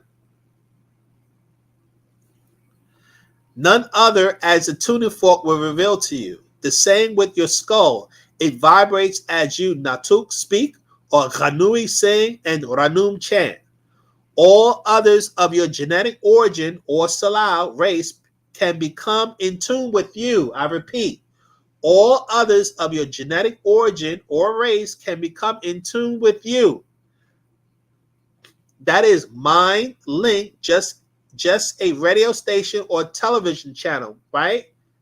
That's how we link. We link up, like he said, like on TV when you turn to any channel, it's connected to that tone, that frequency. Well, when we get our bodies on the right frequency because of the spiritual work we do, we naturally create a link to our ancestors. That's what he's explaining. When you get on that station or channel, you see and hear images, signals, and sound through space without wires, right? He's talking about TV, television, radio. And now you have 3D TV. So you are able to affect the mind's eye and see dimensional images. Earthman did not have this technology 50 years ago, but it existed. Man just did not know how to utilize it. Look at how now they are accepting that once a physical person died, they still exist and are doing any and everything to make a link to the ghosts or specters or spirits. Here's the people doing that stuff, spirit stuff. The link between the living and the dead will be made only to open the gateway to the world beyond the world.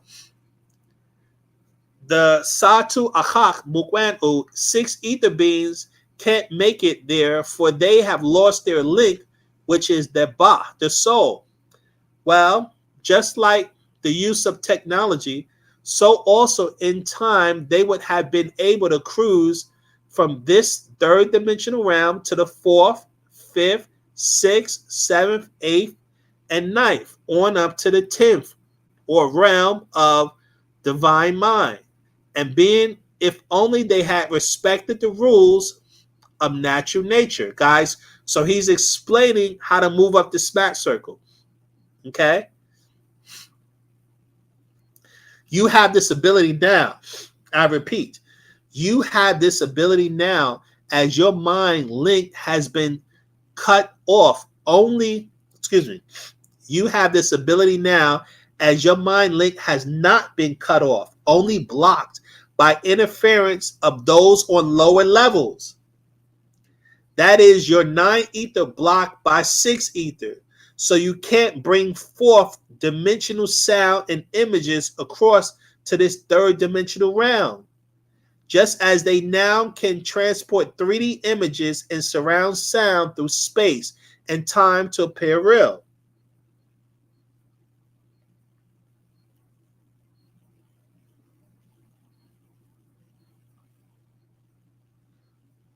Question, Gawada. Does an ancestor altar help our spiritual practice? Yes. Does an ancestral altar help our spiritual practice? Yes. Set up an altar. Put pictures of your grandmother, your great grandmother. They become a link to the Nathar for you because they're on the other side already. And when you're doing your spiritual work, the key is applying emotions. The same way you apply emotions to things you love physically. Whether you love food, whether you love going out and partying, whatever you like emotionally, you have to learn to apply those same emotional desires to spiritual work. For the right reasons, of course, right? Not for selfishness, but just to make contact with your ancestors, just for the love of being in tune with nature itself.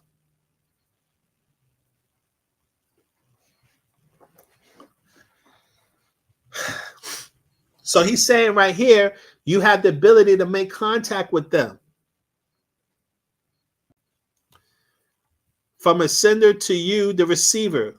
So also as it was in ancient times, by beings far more advanced or extraterrestrials who are of the old ones. The Muzraz, ancient ones existing so much longer, have developed the technology to transport 4-dimensional images of themselves through time and space. You hear that, guys? They can project 4-dimensional images of themselves. And you can see it once you learn how to develop yourself. You can see them. Beholding, appearing, and seeing, seemingly to the onlooker, to be there physically, just as 3D TV or cinema, but without the aid of glasses. Y'all hear that?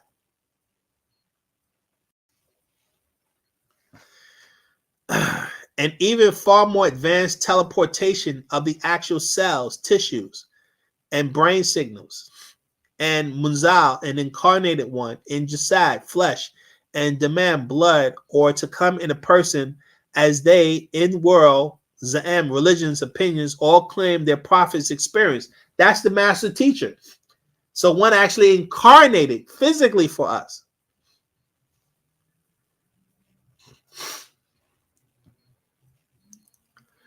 What do you think angels really are? Who do you think ghosts really are? Now you hold in your hands a cell phone, and it can receive 3D images and cinema. If you had that 50 years ago, what would those who did not know what it was think?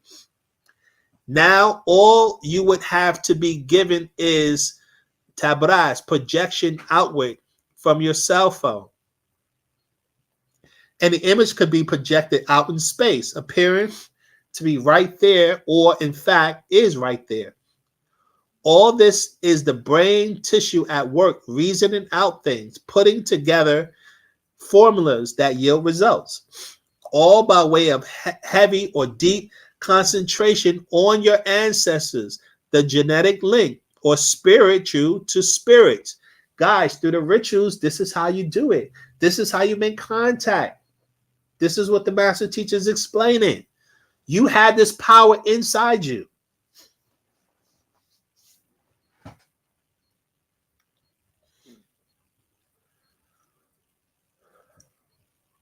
The inner power exists as the TV exists. All man needed was the formula to make it work for them the way they wish.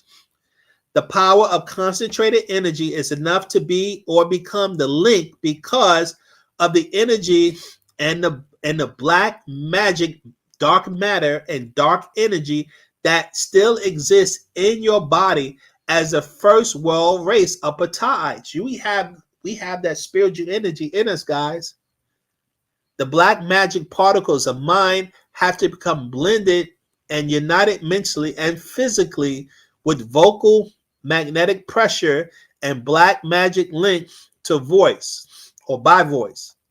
Your race and mental concentration in profoundness gives black mind, motivation, direction, and power to act in unity with itself and by itself.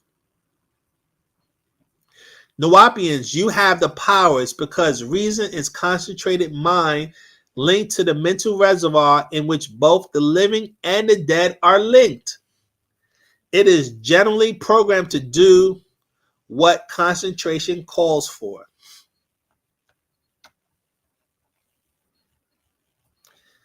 An obligation to do that which comes natural by nature, just as when your tone or name is sounded out, you respond to that sound.